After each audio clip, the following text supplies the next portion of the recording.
One moment I was standing proudly beside her as her maid of honor, the next my world shattered as my darkest secret came crashing into the spotlight. What happens when betrayal turns the happiest day of someone's life into their worst nightmare? Stick around to see how one decision tore apart a family, and let me know where you're watching from in the comments.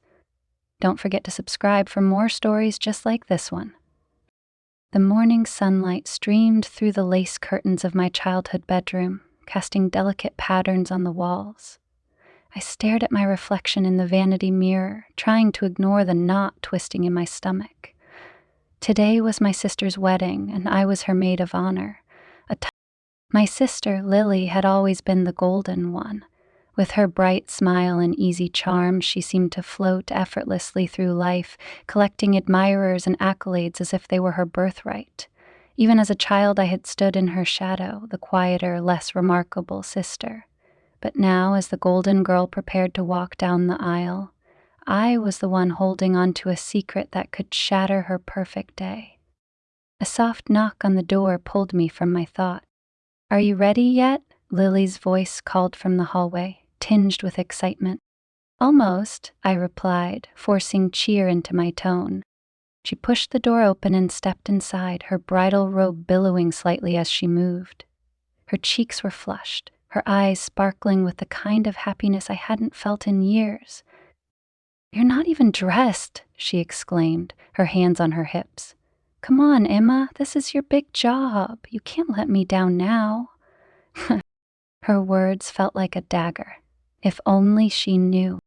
I stood and reached for the lavender dress hanging on the back of my closet door. "I'll be ready in 10 minutes, I promised, avoiding her gaze. She sat on the edge of my bed, smoothing the satin robe over her knees.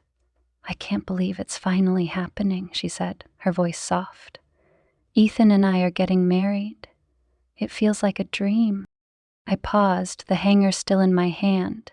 Ethan. His name alone sent a shiver through me. "I'm happy for you," I said quietly, turning my back to her as I slipped into the dress. It was a half-truth. I wanted her to be happy, but not with him. Lily sighed, a dreamy sound that filled the room like a warm breeze. "I know you've always been skeptical of love, Emma, but Ethan's different. He's my person." The knot in my stomach tightened. There was a long pause, and I could feel her eyes on me, studying my reflection in the mirror. "You've been a little off lately," she said finally. "Is something wrong?" My breath hitched, but I forced a laugh. "Just wedding nerves," I lied. "I want everything to go perfectly for you." She smiled, her faith in me unwavering. "It will," she said, "because you're here to help me." As she left the room, her robe fluttering behind her, I sat down heavily on the bed.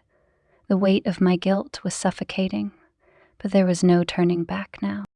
Downstairs, the house buzzed with activity. Relatives mingled in the living room, their laughter and chatter blending with the clinking of coffee cups. My mother was orchestrating the chaos, her voice rising above the din as she issued commands to anyone within earshot. "Emma, where are the programs?" she barked as soon as I appeared at the bottom of the stairs. "In the kitchen," I replied, dodging her outstretched hand as she tried to shove a clipboard at me. The kitchen was quieter, a temporary refuge from the madness. I opened the fridge and pulled out a bottle of water, savoring the coolness against my palm. "Busy morning, huh?" a voice said behind me. I turned and found Ethan leaning casually against the doorframe. He was already dressed for the ceremony, his tailored suit fitting him perfectly. My heart skipped a beat, as it always did when I saw him. "Shouldn't you be with the groomsmen?" I asked, my voice sharper than I intended. He smirked, that infuriatingly confident expression that had drawn me in from the start. "I wanted to see how you were holding up." "I'm fine," I said, turning away from him.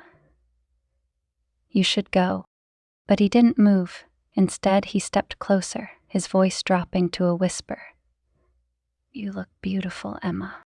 The air between us crackled with tension. I glanced at the doorway, half expecting Lily or my mother to walk in at any moment. "This isn't the time," I hissed, my pulse racing. Ethan reached out, his fingers brushing lightly against my arm. "When is the time?" he murmured. Before I could answer, my mother's voice rang out from the hallway. "Ethan, there you are. We need you for photos." He stepped back quickly, the smirk returning to his face.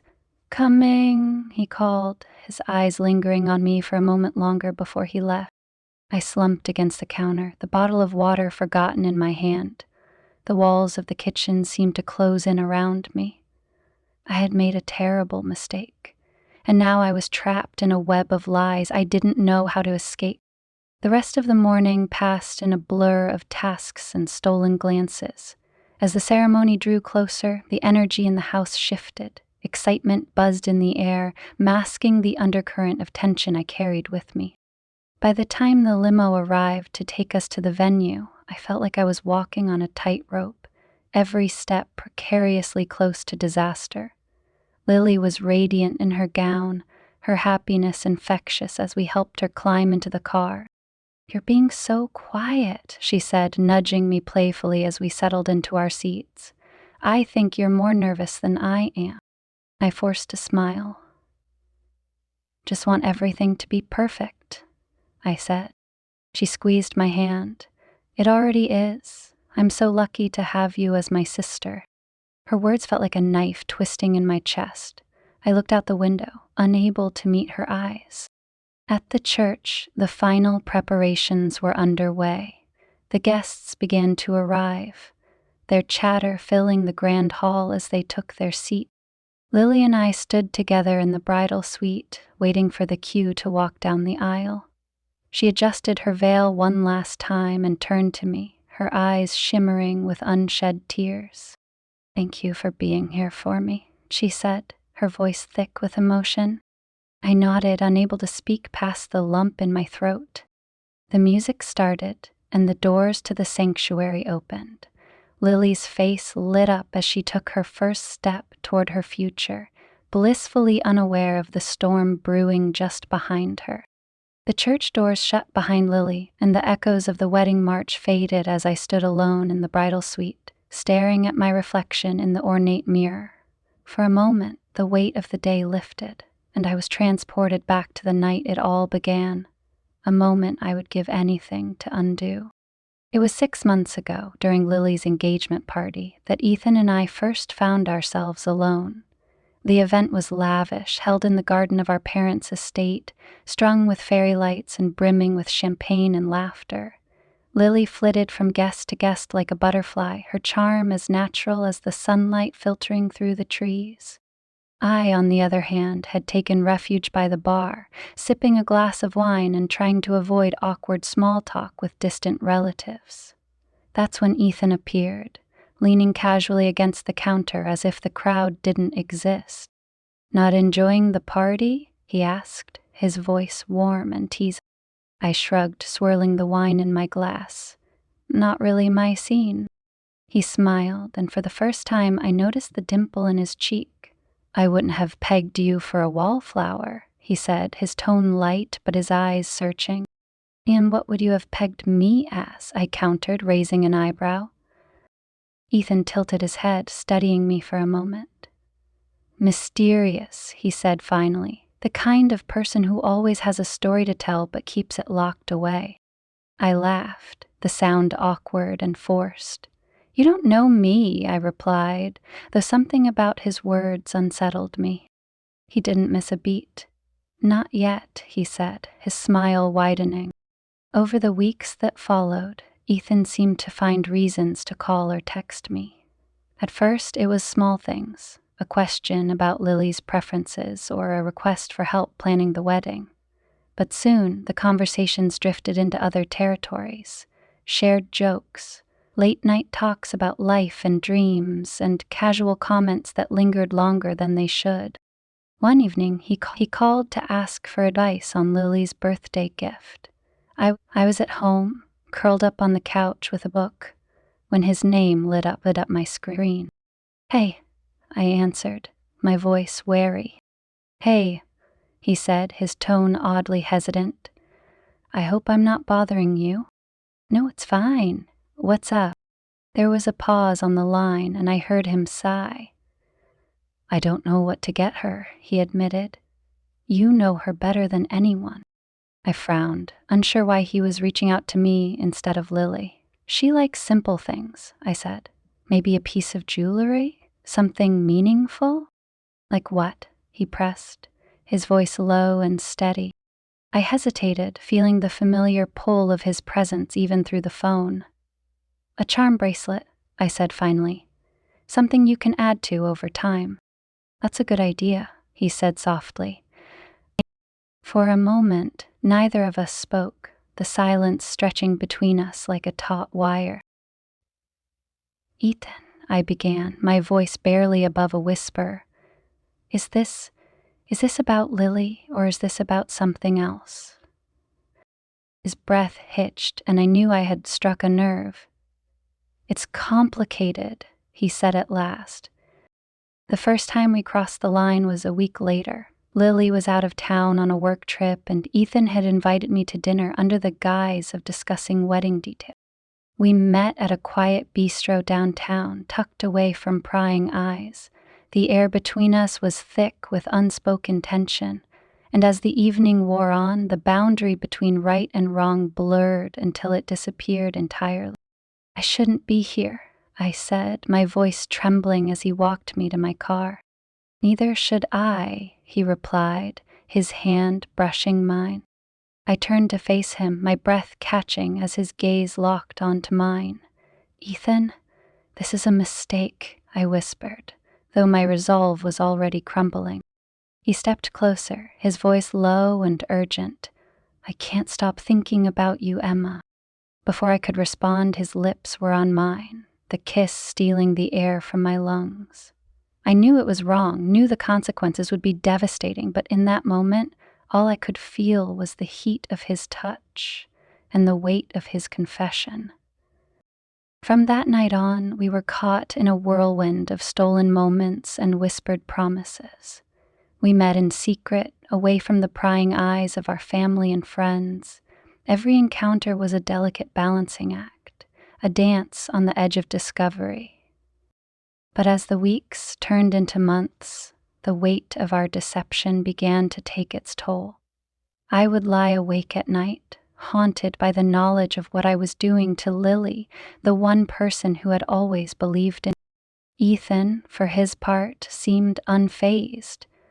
We can handle this, he would say, his voice steady and reassuring. As long as we're careful, no one will ever know. But I wasn't so sure.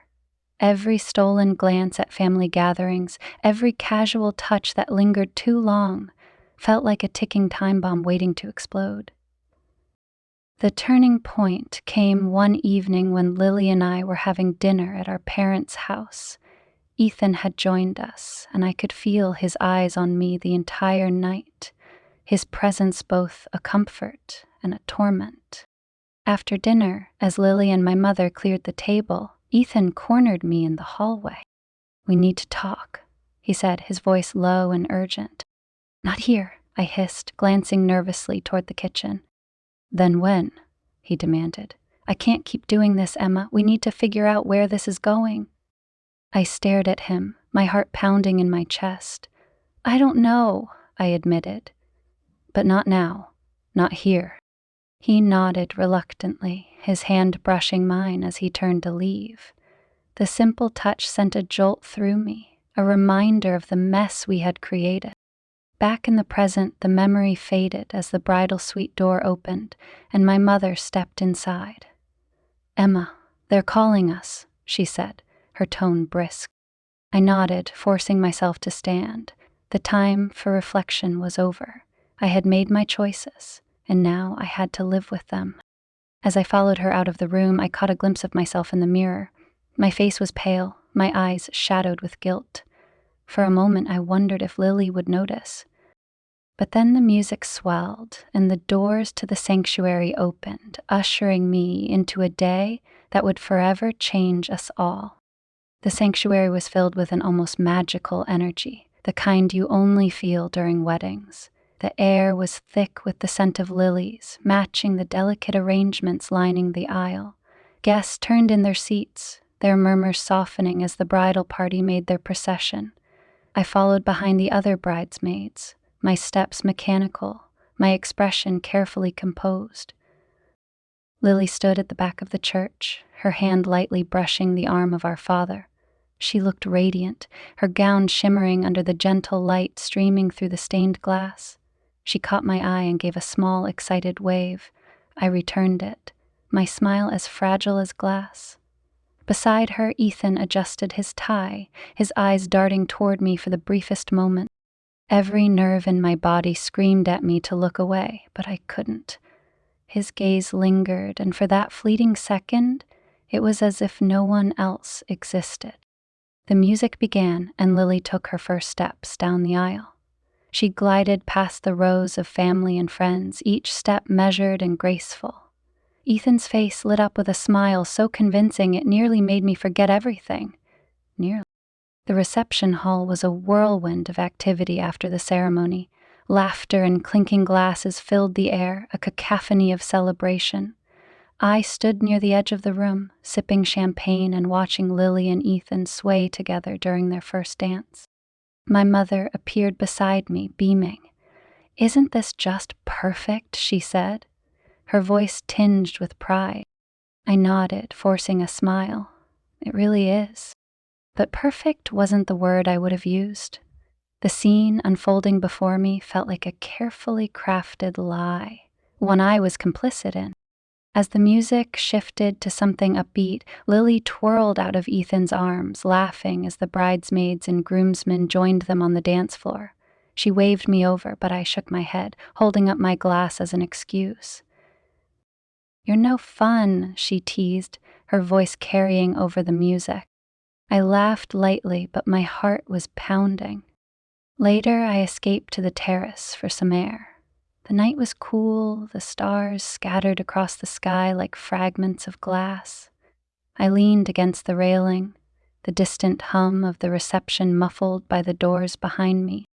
"You keep disappearing," Ethan said, his voice startling me. I turned to find him standing in the shadows, his tie loosened and a glass of whiskey in his hand. "I needed a break," I said, keeping my tone neutral. He stepped closer, his eyes scanning my face. "You've been avoiding me all night." I glanced toward the doors, the flicker of movement from the dancing crowd visible through the windows. "This isn't the time or place, Ethan." "Who'll it be?" he asked, his voice low. "You can't keep pretending everything's fine." I felt my composure slipping, the weight of his presence too much to bear. "You need to go back inside," I said firmly, stepping away from him. But he didn't move. Instead, he reached for my hand, his touch igniting a spark that sent a shiver through me. He began, his voice filled with something close to desperation. The sound of the door opening made us both jump. Lily stepped onto the terrace, her eyes narrowing as she took in the scene before her. "Here you are," she said, her tone light but tinged with curiosity. "What are you two doing out here?" Ethan was quick to recover, his smile easy and disarming. "Just needed some air," he said, raising his glass. Lily turned to me, her expression questioning. "I was about to head back inside," I said, avoiding her gaze. She frowned slightly, but didn't press the issue. "Well, come on, it's time for the speeches." The speeches passed in a blur. I barely heard the words spoken by the best man or Lily's childhood friend.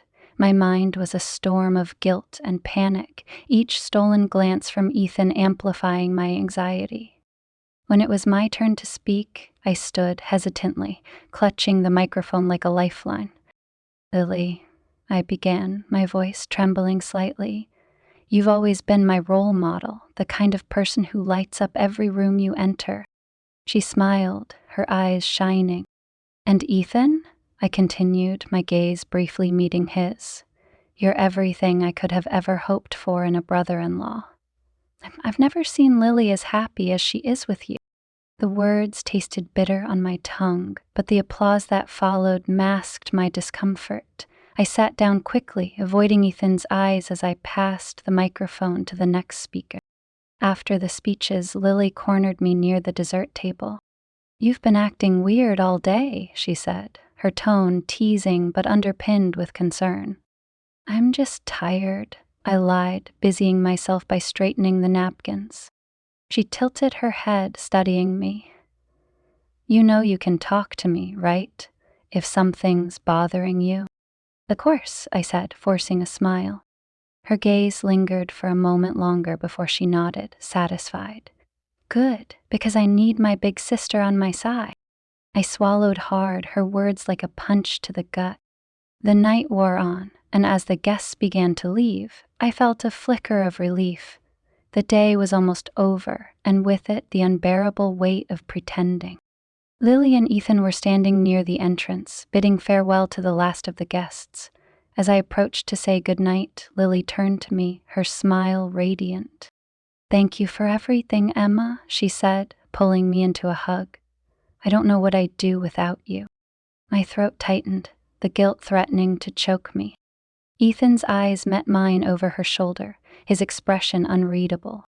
I forced a smile, murmuring something about how happy I was for her, and then made my way to the car, waiting to take me home. As the car pulled away from the venue, I stared out the window, the events of the day replaying in my mind. The cracks were beginning to show, and I knew it was only a matter of time before everything fell apart. But for now, the facade held.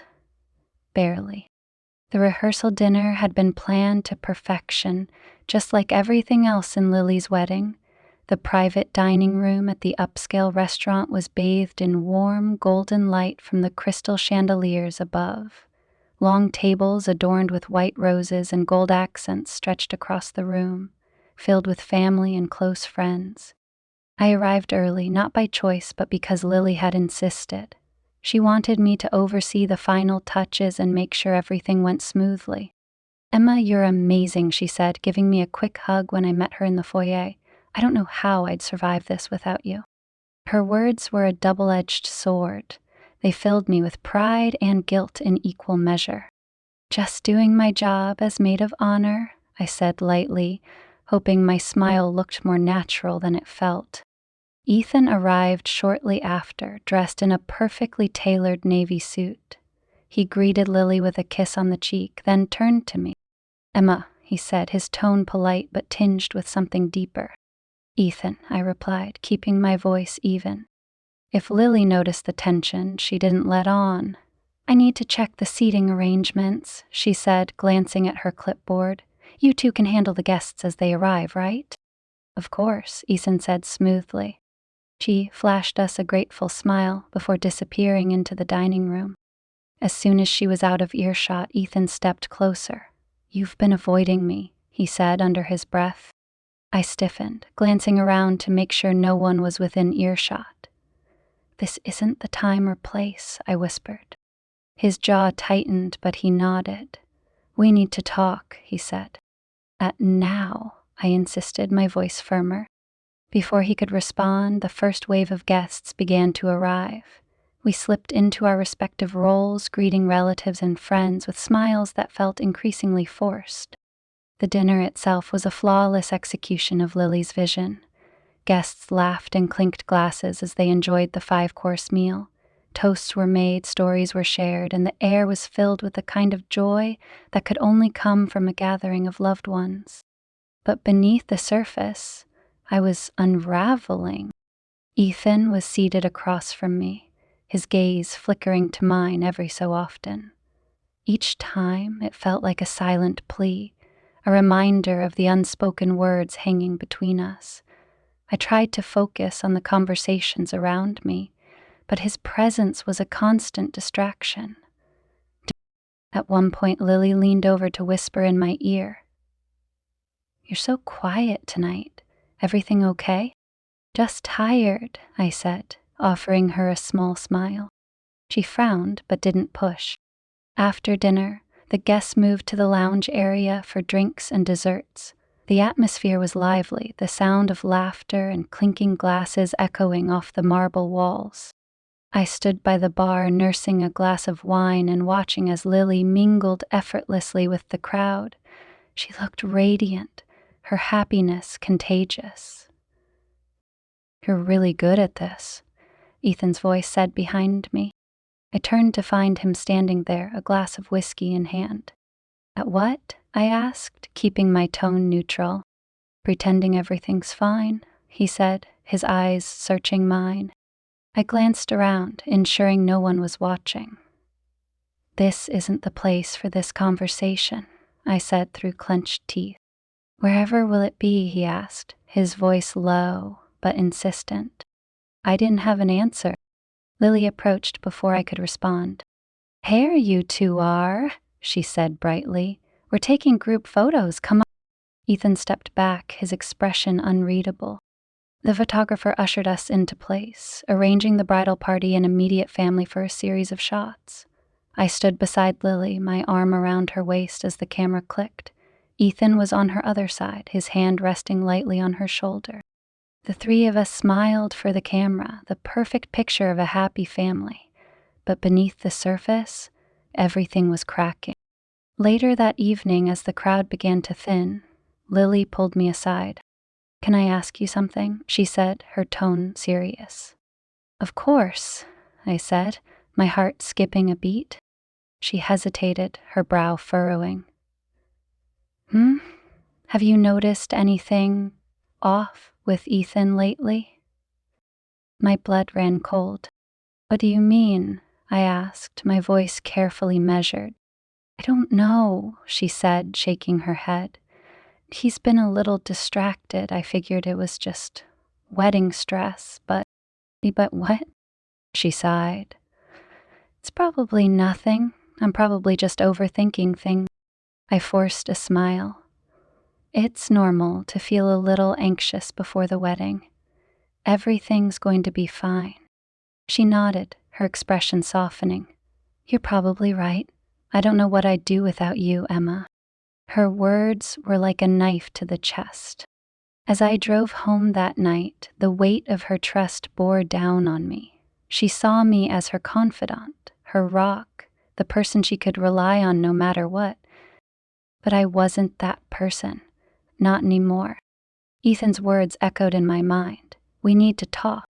I didn't know what scared me more, the possibility of being discovered or the possibility of being unable to stop. The days leading up to the wedding blurred into a whirlwind of tasks and rehearsals. Each moment was filled with laughter, excitement, and the unshakable knowledge that everything was spiraling toward disaster. Lily was radiant, buzzing with happiness as she put the final touches on her dream day, and Ethan, he was the picture of calm, every move deliberate, his charm disarming. But beneath the surface, our secret was unraveling. The night before the wedding, I received a text from Ethan. "We need to talk. Tonight." I stared at the message, my heart racing. The rational part of me screamed to ignore it, to let things end quietly. But the pull was too strong. Despite everything, I couldn't bring myself to say no. "Fine. Meet me at the park near the hotel, midnight." I hit send and threw my phone onto the bed, hating myself for agreeing. The park was quiet, the soft hum of the city muffled by the trees. A full moon hung in the sky, casting long shadows across the grass. I waited near the fountain, the cool night air biting through my thin jacket. When Ethan arrived, his footsteps were slow and deliberate, the sound echoing in the stillness. "You came," he said, his voice low. "I shouldn't have," I replied, crossing my arms. He stopped a few feet away, his hands shoved into the pockets of his coat. For a moment, neither of us spoke, the silence thick with tension. "This can't go on," I said finally, my voice trembling. "Tomorrow you're marrying Lily. This has to stop." Ethan stepped closer, his eyes locking onto mine. "Do you really think I can just forget about you, Emma?" "You have to," I insisted, the words tasting bitter. "It's too late." He shook his head, frustration etched across his face. "You don't understand. I never meant for any of this to happen, but I can't stop how I feel." And how do you feel, Ethan? I demanded, my voice rising. 'Cause this isn't love, it's selfish and it's wrong. He reached out, his hand brushing my arm. The contact sent a shiver through me, the familiar mix of desire and guilt rushing back. Don't do this, he said, his voice breaking. Don't push me away. I pulled back, shaking my head. This was a mistake. All of it. I'm ending it, Ethan, for good. His jaw tightened, and for a moment I thought he might argue, but then he sighed, the fight draining from him. If that's what you want, he said quietly, his eyes filled with a sadness that nearly broke me. It's not about what I want, I whispered. It's about what's right. As I walked away, my heart felt like it was shattering into a million pieces. I told myself it was for the best, that ending things now would prevent more pain later. But deep down, I knew the damage was already done. The morning of the wedding dawned clear and bright, the sky an endless expanse of blue. I woke with a heavy heart, the events of the previous night replaying in my mind. Lily was a whirlwind of energy as we got ready, her excitement contagious despite my inner turmoil. She looked stunning in her gown, her happiness radiating from every pore. Are you nervous? I asked as I helped her adjust her veil. Not at all, she replied, her smile wide. I know Ethan's the one. Her words felt like a punch to the gut, but I forced myself to smile. You're going to be beautiful, I said, my voice steady despite the tears threatening to spill. At the church, the energy was palpable. Guests filled the pews, their chatter rising and falling in waves. The bridal party lined up in the vestibule, waiting for the ceremony to begin. Ethan stood at the front of the sanctuary, his posture confident but his eyes distant. When he caught sight of me, his expression flickered, just for a moment, but it was enough to send my heart racing. Lily took my hand, her grip warm and steady. Thank you for everything, Emma, she said, her voice soft. Always, I replied, my throat tightening. The ceremony was beautiful, a perfect reflection of Lily and Ethan's love, or the version of it everyone believed in. As I stood beside my sister, watching her exchange vows with the man I couldn't have, I felt the weight of my choices pressing down on me. I had done the right thing, I told myself. I had let him go. But as they shared their first kiss as husband and wife, I couldn't shake the feeling that the consequences of my actions were far from over. That evening, the reception was a blur of laughter, music, and dancing. I moved through the crowd on autopilot, smiling and making small talk while mind raced. Ugh. Ethan avoided me, his focus on Lily as it should have been. But every so often I caught him looking at me, his gaze heavy with unspoken words. By the time the night ended, I was emotionally drained. As I said goodbye to Lily, she hugged me tightly, her happiness radiating like the sun. I love you, Emma, she said. I love you too, I replied, my voice barely above a whisper. When I finally made it back to my hotel room, I collapsed onto the bed, the weight of the day crashing over me. The tears came quickly, hot and unstoppable, as the reality of what I had lost settled in. I had done the right thing, but why did it feel so wrong? The hours following the ceremony were a whirlwind of tradition and celebration. Lily and Ethan were radiant, surrounded by family and friends who seemed to hang on their every move. As much as I tried to blend into the background, I felt like I was under a spotlight, the weight of my secrets bearing down on me with every passing moment. The reception hall was breathtaking. Crystal chandeliers cast a soft glow over the room, and the tables were adorned with blush and ivory centerpieces that filled the air with the scent of roses. Laughter echoed across the hall as champagne glasses clinked, and the band played a lively tune that had even the most reluctant guests swaying in their seats. I sat at the head table beside Lily, who was buzzing with excitement. She clutched my hand under the table, her energy infectious. "Can you believe it's real?" she whispered, her voice trembling with emotion. I forced a smile. "It's perfect, Lily. Everything you deserve." She beamed, her attention shifting to Ethan, who was engaged in conversation with the best man. The sight of the two of them together, a picture-perfect couple, was both beautiful and agonizing. Dinner was served, and the atmosphere grew even livelier. The speeches began, starting with the best man, who recounted humorous stories about Ethan's college days, drawing laughter from the crowd. When it was my turn, I stood hesitantly, clutching the microphone like a lifeline. "Lily," I began, my voice steady but my heart pounding. "You've always been my hero, the person I looked up to when I needed strength, and the person who never doubted me, even when I doubted myself." Her eyes shimmered with unshed tears as she smiled at me. "And Ethan," I continued, forcing myself to meet his gaze for the briefest moment. "You've brought out a side of Lily that's even brighter than I knew was possible. You've given her a love that I can only hope to find one day." The room erupted in applause, and I quickly passed the microphone to the next speaker. As I sat down, I felt Lily squeeze my hand. "That was beautiful, Emma," she said, her voice thick with emotion. I nodded, swallowing the lump in my throat. The first dance was a dream.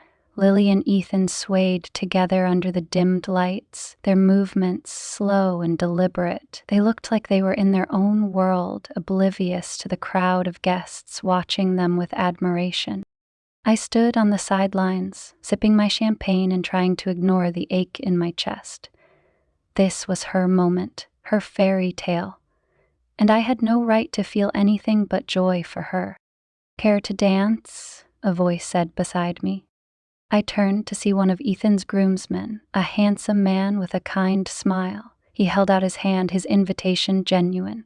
"I don't think—" "Oh, come on," he interrupted, his grin widening. "One dance won't kill you."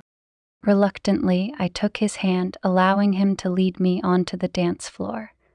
The music was soft and slow, the kind that made it impossible to resist swaying along. "You're a good dancer," he said, his voice warm. "Thanks," I replied, forcing a polite smile. As we moved, my eyes drifted across the room, searching for Ethan. When I found him, he was watching me, his expression unreadable. The groomsman followed my gaze, his brow furrowing slightly. "Something on your mind?" he asked. "No," I said quickly, looking away. "Just taking it all in." As the night wore on, the energy shifted. The dance floor became crowded, the music louder and more upbeat. Lily was the center of attention, her laughter carrying over the music as she danced with Ethan and their friends. I slipped away to the terrace, the need for fresh air overpowering. The cool breeze was a welcome relief from the stifling warmth of the reception hall. "Running away again?" Ethan's voice said behind me. I turned to find him standing in the shadows, his hands in his pockets. "What are you doing out here?" I asked, my voice sharper than I intended. "I could ask you the same thing," he replied, stepping closer. I crossed my arms, the distance between us feeling both too close and not far enough. We agreed it was over. "I know," he said, his voice low. "But it doesn't feel over, does it?" The vulnerability in his tone caught me off guard. For a moment, I saw past the composed exterior to the man who had once confessed he couldn't stop thinking about me. "It has to be," I said firmly, my voice trembling. "For Lily's sake, for all of us." He nodded slowly, his gaze heavy. "You're right." We stood in silence, the unspoken words hanging between us. "I should go back inside," I said, finally, breaking the spell. "Emma," he said, his voice soft. I paused, my back to him. "You're incredible," he said. "She's lucky to have you." I didn't turn around. I couldn't. Instead, I walked back into the hall, leaving him and our past behind. The rest of the evening passed in a haze. I went through the motions, smiling for photos, toasting with guests, and pretending everything was fine. But inside, I was unraveling. When it was finally time to leave, Lily hugged me tightly, her happiness radiating like the sun. "Thank you for everything, Emma," she said, her voice filled with gratitude. "You don't have to thank me," I replied, my throat tight. She pulled back, her eyes shining. "I love you, sis."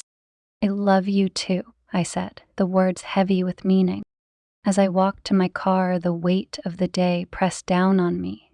I had done what I thought was right. I had ended things with Ethan, put my sister's happiness above my own. But as I drove away from the venue, the image of him standing in the shadows lingered in my mind, a reminder that some wounds don't heal as easily as we hope. The days following the wedding were quiet, almost unnervingly so. Lily and Ethan had left for their honeymoon in Santorini, and the house seemed to exhale in their absence. For the first time in weeks, I didn't have a dozen tasks pulling me in different directions. Yet instead of relief, I felt a gnawing emptiness. I thought I could move on. I thought that by letting Ethan go, by choosing Lily, I could find some semblance of peace. But guilt is a relentless companion, and no matter how much I tried to distract myself, it was always there, whispering in the back of my mind. The first crack in the facade came 2 weeks later when Lily called. Her voice was strained, a sharp contrast to the bubbly tone she usually had after spending time with Ethan. "Emma, can we talk?" she asked. "Of course," I replied, my stomach sinking. There was a long pause before she continued. "Have you noticed anything strange about Ethan lately?" The question hit me like a blow, but I forced myself to stay calm. "What do you mean?" "I don't know," she said, her voice shaking.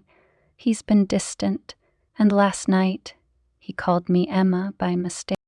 I froze, the weight of her words pressing down on me. "I'm sure it was nothing," I said quickly. "He's probably just tired." "Oh, maybe," she murmured, but her doubt was evident. When Lily and Ethan returned from their honeymoon, the tension between them was palpable.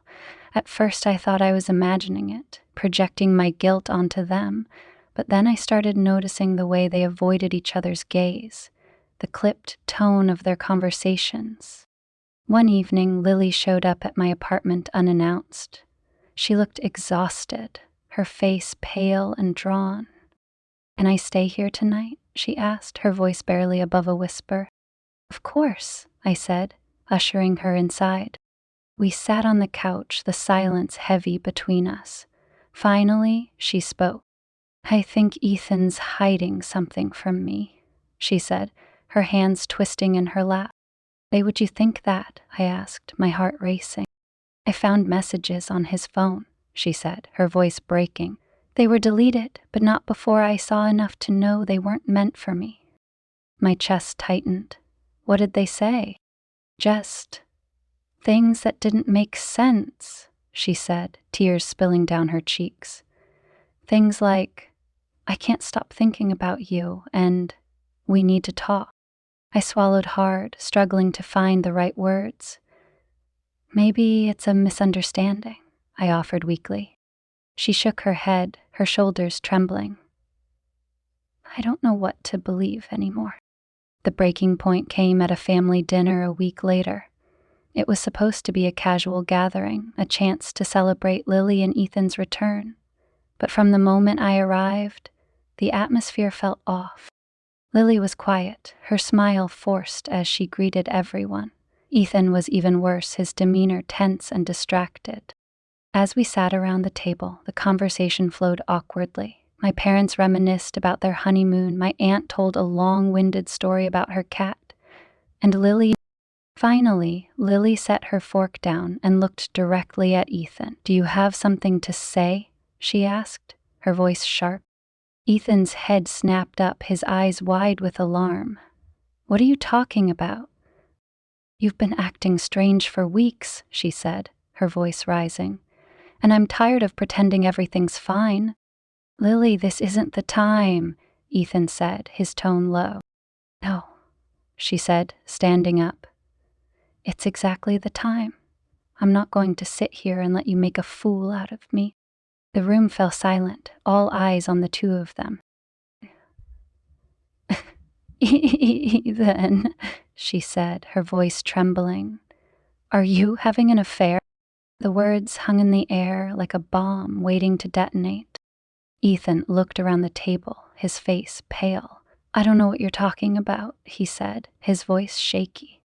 "Don't lie to me," Lily said, tears streaming down her face. "I saw the messages, I know."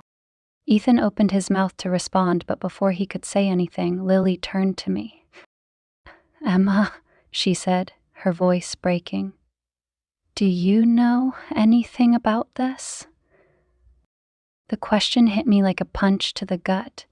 I felt the weight of every gaze in the room as I struggled to form a response. "Lily, The words caught in my throat and the truth spilled out before I could stop it. The silence that followed was deafening. Lily stared at me, her face a mixture of shock and betrayal. "You?" she whispered, her voice barely audible. Tears blurred my vision as I tried to explain. It was a mistake. It was never supposed to happen. Her expression hardened and she stood up, her chair scraping loudly against the floor. "You're my sister," she said, her voice cold and trembling. "How could you do this to me?" "Lily, please," I began, but she cut me off. "Don't," she said, her voice shaking with rage. "You don't get to apologize. You don't get to make this better." She turned to Ethan, her voice dripping with venom. "And you, I hope you're happy." Without another word, she grabbed her purse and stormed out of the room. The rest of the family sat in stunned silence as the weight of what had just happened settled over us. Ethan buried his face in his hands, his shoulders shaking. I stayed frozen in my seat, the enormity of my actions crashing over me like a tidal wave. Everything was broken, and it was all my fault. The aftermath of the dinner was like a bomb had gone off, leaving a trail of emotional devastation. I spent the night sitting on my couch, staring at the walls, replaying Lily's broken expression in my mind. Her words echoed relentlessly. "You're my sister. How could you do this to me?" I tried calling her, but each attempt went straight to voicemail. I sent texts, desperate to explain, to apologize, to say anything that might make her pick up the phone. None of them were answered. The silence was deafening, each unanswered message a fresh stab of guilt. The next morning, I woke to find that the news had spread through the family. My phone was filled with messages, most of them scathing. My mother's voice was the first I heard when I worked up the courage to answer a call. "Emma," she said, her voice trembling with anger and disbelief. "What on earth were you thinking? How could you betray your sister like this?" "I don't know," I whispered, my voice cracking. "I didn't mean for any of this to happen." "You didn't mean for it to happen," she repeated, her voice rising. "That doesn't change what you've done. Lily is devastated. She won't even speak to me. Do you understand the damage you've caused?" Tears streamed down my face, but I couldn't muster a response. My mother let out a heavy sigh. "You need to stay away from her, Emma. She needs time. We all do." The line went dead before I could respond. I tried to focus on work, but even that offered no escape. Colleagues whispered behind my back, their judgment clear in the way they avoided eye contact or exchanged knowing glances when I walked by. One of my closest friends, Rachel, stopped by my desk during lunch. Her expression was a mix of sympathy and disappointment. She began softly. "I heard about what happened." I dropped my head into my hands, unable to look at her. "I'm not here to judge you," she continued, pulling a chair over to sit beside me. "But why? Why would you do that to Lily?" I don't know, I said, my voice barely audible. It just happened. I wasn't thinking. I wasn't in control, she finished for me, her tone sharper now. I nodded, tears threatening to spill again. Look, Rachel said, her voice softening. I can't imagine how hard this must be, but you need to find a way to make things right. Even if Lily doesn't forgive you, you need to at least try. I spent the next few days in a haze of regret, drafting and discarding countless apology letters to Lily. Each attempt felt inadequate, the words unable to capture the depth of my remorse. On the third night, I finally worked up the courage to show up at her apartment. The lights were on, and I could hear faint music through the door. My heart raced as I knocked, each second that passed feeling like an eternity. When the door finally opened, it wasn't Lily who stood there. It was Ethan. "What are you doing here?" he asked, his tone cold. "I need to talk to her," I said, my voice trembling. "She doesn't want to see you," he said, stepping forward to block the doorway. "Please, Ethan," I begged. "I need to apologize. I need to—" "You've done enough," he interrupted, his eyes flashing with anger. "Go home, Emma." He shut the door in my face, leaving me standing in the hallway, tears streaming down my cheeks. The next day, I received an email from Lily. It was short, just a few lines, but it was enough to shatter me all over again. "Emma, I can't do this anymore. I can't have you in my life. You broke my trust in a way I never thought possible, and I don't think I'll ever be able to forgive you. Please don't contact me again. I need to move on." Lily. The finality of her words hit me like a punch to the gut. I had known this was a possibility, but seeing it in black and white made it real in a way that nothing else had. Ethan and Lily's marriage didn't survive the fallout. A month after the dinner, I heard through our mother that Lily had filed for divorce. Ethan had moved out of their apartment, and Lily was staying with a friend while she sorted out her life. My parents were devastated, their once close family now fractured beyond repair. They blamed me, of course, though they rarely said it aloud. The tension in every conversation, the strained silences said enough. I found myself retreating further into isolation, cutting off the few remaining connections I had left. The weight of my actions was a constant presence, an unbearable heaviness that followed me everywhere. I thought about reaching out to Lily again, about trying to explain myself one last time, but I knew it would be futile. Some wounds were too deep to heal. Months passed, and life went on, though it felt like mine had come to a standstill. The person I had been before the affair felt like a stranger, someone I no longer recognized. Every so often, I would catch a glimpse of Lily on social media, smiling with friends, slowly rebuilding her life. She looked happy, or at least like she was on her way there. And I stayed in the shadows, watching from afar, carrying the weight of my mistakes like a scar I couldn't erase. Months turned into a year, and I barely recognized the life I was living. Everything felt muted, as if someone had dialed down the brightness on the world.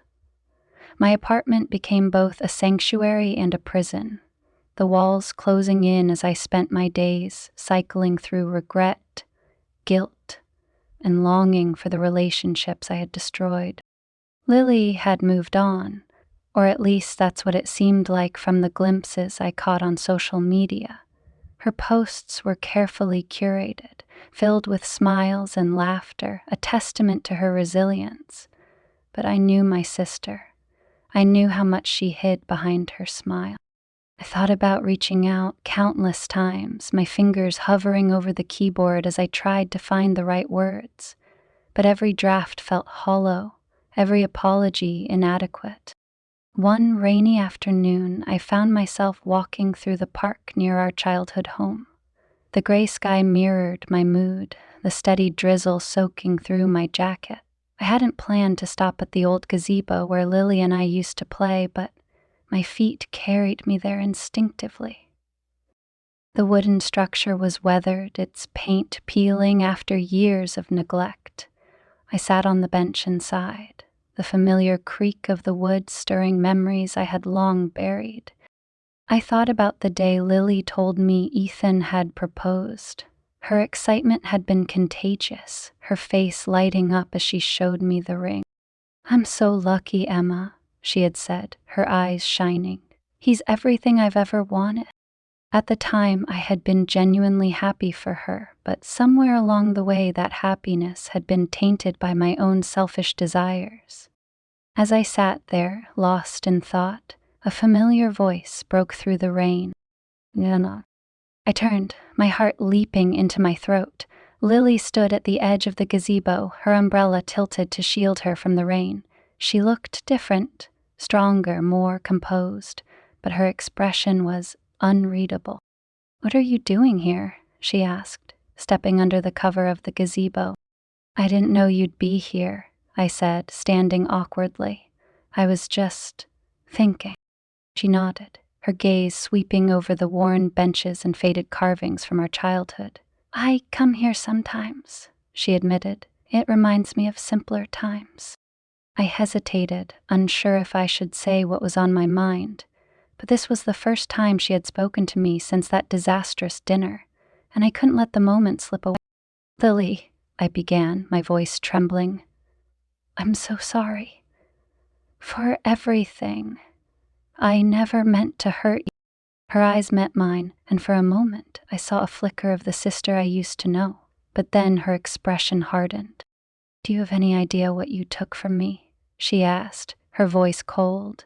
"You weren't just my sister, Emma. You were my best friend, the one person I thought I could always trust." Tears blurred my vision as I tried to explain. "I know I don't deserve your forgiveness, but I—" "You're right," she interrupted. "You don't." Her words cut like a knife, but I forced myself to keep speaking. "I hate myself for what I did, Lily. Every day I think about how much I've hurt you, and I know I can't fix it, but I want to try. Please, tell me how to make it right." She stared at me for a long moment, her face a mixture of anger and pain. Finally, she let out a heavy sigh. "I don't know if we can ever get back to what we were," she said quietly. "But I do know this. You need to stop punishing yourself. It won't change what happened, and it won't bring back what we lost." Her words surprised me, their unexpected kindness a balm to my aching heart. "Does that mean—" I hesitated, afraid to hope. "It means I'm not ready to forgive you," she said, her voice steady. "But it also means I'm not ready to shut the door forever." A glimmer of hope flickered in my chest, fragile but bright. Over the weeks that followed, Lily and I began to rebuild, slowly and cautiously. It started with small exchanges, a text here, a brief phone call there. She was guarded, and rightfully so, but I could sense the walls between us beginning to crack. Ethan was no longer in her life, and I knew better than to ask about him. He had moved away, and as far as I was concerned, he was part of the past we were both trying to leave behind. One evening, as we sat together in a coffee shop, Lily looked at me across the table. "I've thought about this a lot," she said, stirring her tea absently. "What happened between you and Ethan? It wasn't just about you betraying me. It was about me trusting the wrong person, too." "It wasn't your fault," I said quickly, but she held up a hand to stop me. "I'm not saying it to absolve you," she said. "I'm saying it because I've realized that I need to take ownership of my choices. And maybe you do too." Her words stayed with me long after we parted ways that night. In the months that followed, I began to take steps toward rebuilding my own life. Therapy helped me unpack the choices I had made and the guilt I carried. I found new ways to fill my time, volunteering, reconnecting with old friends, and rediscovering the parts of myself that had been lost in the chaos. Lily and I were far from where we used to be, but we were on a path, one marked by scars, but also by the faint hope of healing. One day, as I stood in my living room staring at an old photo of Lily and me as kids, I felt a strange sense of peace. I had made mistakes, terrible ones, but I was learning to live with them. The road to redemption was long, but for the first time I felt like I was moving forward. 6 months after the confrontation at the family dinner, life looked different for both Lily and me. The scars of what had happened hadn't disappeared, but they were healing, slowly but surely. It was like trying to mend a shattered vase. Not all the cracks would vanish, but with patience and care, the pieces could be put back together into something new. The day I saw Lily again unplanned. I was at the park near my apartment, sitting on a bench with a book I wasn't really reading when she appeared. She had her headphones in, dressed in a simple hoodie and in leggings, her hair tied back in a casual ponytail. For a moment, I debated leaving, but something about her expression stopped me. She looked peaceful. She noticed me before I could decide, her steps faltering when our eyes met. My heart raced, unsure if she would walk away or come closer. To my surprise, she approached. "Hey," she said softly, pulling out her earbud. "Hey," I replied, standing awkwardly. For a moment, we just stood there, the silence between us thick with unspoken words. Finally, she gestured to the bench. "Mind if I sit?" "Of course not," I said, stepping aside to give her space. She sat down and I followed, unsure what to say. The sound of children laughing and the faint rustle of the breeze filled the space between us. "How have you been?" she asked after a while. The question caught me off guard. "I've been okay," I said carefully, trying to figure things out. She nodded, her gaze focused on the playground in front of us. "Me too." That conversation marked the beginning of something tentative and fragile. We started meeting occasionally, first by chance, then by design. Coffee here, a walk there. Our conversations were guarded at first, but over time the walls began to lower. One evening, as we sat on her couch drinking tea, she looked at me with a seriousness that made my stomach flip. "Diana," she said, setting her mug on the table, "I need to know. Why?" Her question wasn't angry, just honest. It hung in the air between us, heavy and unavoidable. I took a deep breath, my hands trembling slightly.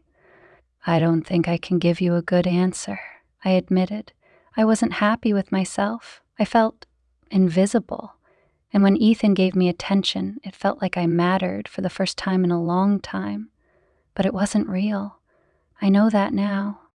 She nodded slowly, her expression unreadable. "Do you regret it?"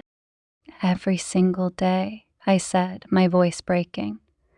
"Not just because of what it did to you, but because it showed me how far I'd lost myself." Lily leaned back, crossing her arms. "I don't know if I'll ever fully understand it," she said, "but I appreciate you being honest." As the months went by, our tentative reconciliation began to take shape. It wasn't easy, and there were setbacks, days when the pain resurfaced, raw and unforgiving.